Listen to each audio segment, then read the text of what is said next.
আমরা তো সবসময় সরিষা দিয়ে ইলিশ মাছই তৈরি করে থাকি, পাবদা মাছও করে থাকি, কিন্তু রুই মাছ করা হয় না। তাই আজকে চিন্তা করলাম একটু রুই মাছই করে নিই, কারণ আমার ছেলে আবার মানে মাছ একটু আলাদাভাবে রান্না করলে খেয়ে থাকে। তাই চিন্তা করলাম আজকে রুই মাছটা সরিষা দিয়ে রান্না করি। এই যে দেখো কত সুন্দর হয়েছে, খেতেও কিন্তু সেই রকম হয়েছে।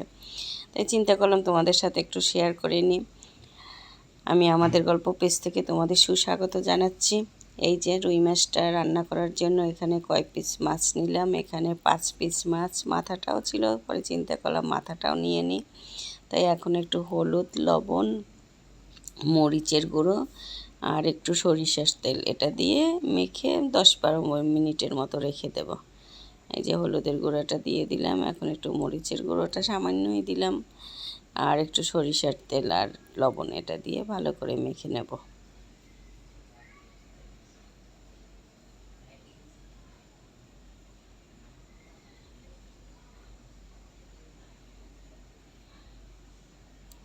লবণটা তোমরা স্বাদ মতো দেবে, যেহেতু আবার রান্নার সময়ও দিতে হবে, তাই লবণটা একটু পরিমিতভাবেই দিতে হবে।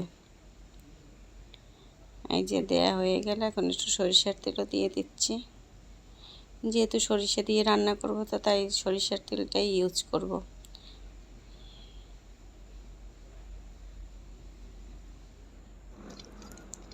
এখন সুন্দর করে মেখে নিচ্ছি। মাখা হয়ে গেল, 10-12 মিনিটের মতো এভাবে রেখে দেব। আর সরিষাটা দিয়ে যেহেতু রান্না করব তাই সরিষাটা এখন বেটে নেব।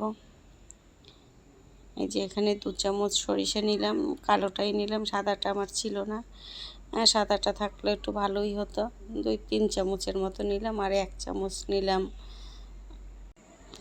পোস্তদানা, নিলাম 1 চামচ, কয়েকটা কাঁচামরিচ আর লবণ। এটা দিয়ে এখন ভেলেন করে নেব। তার এই পাশে চলে আসলাম রান্নাঘরে, ওটা ভেলেন্ড হয়ে গেছে। এখন মাছটা একটু ভেজে নেব, তবে মাছটা বেশি ভাজবো না, যেহেতু অনেক সময় ম্যারিনেট করা ছিল, একটু হালকাভাবে ভাজবো। যেহেতু সরিষা দিয়ে রান্না করব তো ভাপা মাছের বেশি ভাজলে ভালো লাগবে না। মাছগুলো দিয়ে দিচ্ছি।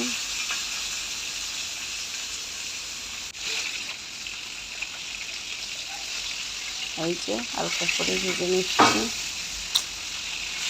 এক পাশ ভাজা হয়ে গেছে, এখন আর এক পাশ উল্টে দিচ্ছি।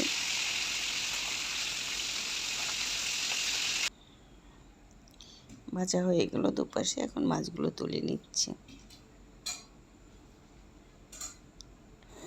আর এখন ওই তেলেই দিয়ে দিলাম একটু কালি জিরা ফোড়ন, মানে আধা চামচেরও কম।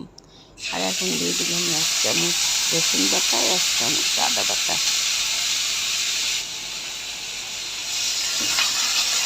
একটু ভেজে নেব, যেহেতু কাঁচা রসুন আদাতে এটা গন্ধ আসবে, এই কারণে একটু ভালো করে ভেজে নিলাম। আর দিয়ে দিলাম একটু হলুদ, মানে একটু কালারের জন্য। আর এখন দিয়ে দিলাম একটা টমেটো করে রেখেছি, পেস্ট করে রেখেছিলাম, সেটা দিয়ে দিলাম। তবে তোমরা ইচ্ছে করে আরেকটু বেশিও দিতে পারো, দুটোও দিতে পারো, কিন্তু আমাদের বাসায় আবার টকটা একটু মানে পছন্দ কম করে, এই কারণে আমি একটা টমেটো দিলাম। তবে আমার টমেটোটা বেশি লাল ছিল না, তা টমেটোটা সুন্দর করে ভেজে নিলাম, যেহেতু টমেটোর কাঁচা গন্ধটা জানিস চলে যায়। আর এখন ওই পেস্টটা দিয়ে দিলাম, যে সরিষা পোস্তদানা দিয়ে পেস্টটা তৈরি করলাম সেটা, এটা দিয়ে একটু ভালো করে কষিয়ে নিলাম।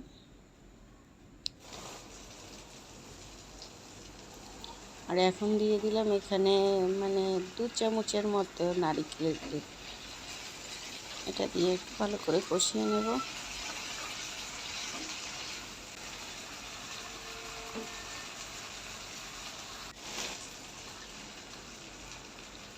কষানো হয়ে গেল, এখন পরিমাণ মতো জল দিয়ে দিচ্ছি, কারণ মাছটা তো একটু সিদ্ধ হবে, এই কারণে। যেহেতু রুই মাছ, ইলিশ মাছ কিন্তু খুবই নরম, ওটা এমনিতেই হয়ে যায়, আর এটা রুই মাছ, এই জন্য একটু জলটা বেশিয়ে দিলাম। আর এখন একটু দিয়ে দিলাম টমেটো। তবে এই টমেটোটা দেওয়ার ভালোই লেগেছে, খাওয়ার সময় দেখলাম। আর কয়েকটা দিয়ে দিলাম কাঁচামরিচ, দিয়ে একটু সময় ঢেকে রাখবো, মানে 6-7 মিনিটের মতো। যে ঢাকনাটা খুলে দেখলাম একেবারে হয়ে গেছে, ঝোলটা ঘন হয়ে গেছে।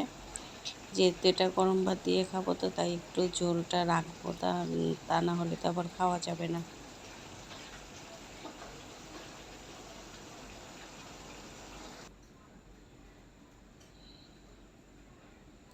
আর নামানোর আগে একটু কাঁচা সরিষার তেল দিয়ে দিলাম, দিয়ে একটু ঢেকে রাখবো 1 মিনিটের মতো।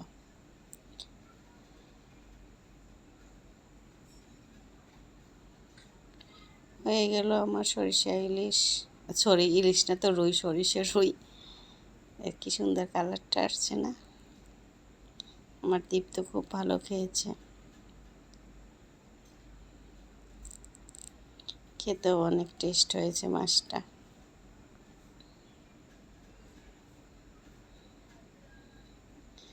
এখন খাওয়ার পালা, তোমাদের একটু রিভিউ দিচ্ছি। গ্রেভিটা দিয়েই খাওয়া যায়, মানে এত টেস্ট হয়েছে। তোমরাও এটা ট্রাই করতে পারো। এই যে, তাহলে আমার এই রেসিপিটা তোমাদের কাছে কেমন লাগলো অবশ্যই একটু কমেন্টস করে জানাবে। আর দেখো মাছটা কি সুন্দর একেবারে নরম তুলতুলে, অবশ্যই একটু কমেন্টস করে জানাবে। আর আমার ভিডিওটা ভালো লাগলে অবশ্যই একটু লাইক শেয়ার করে আমার পাশে থাকবে। বাই।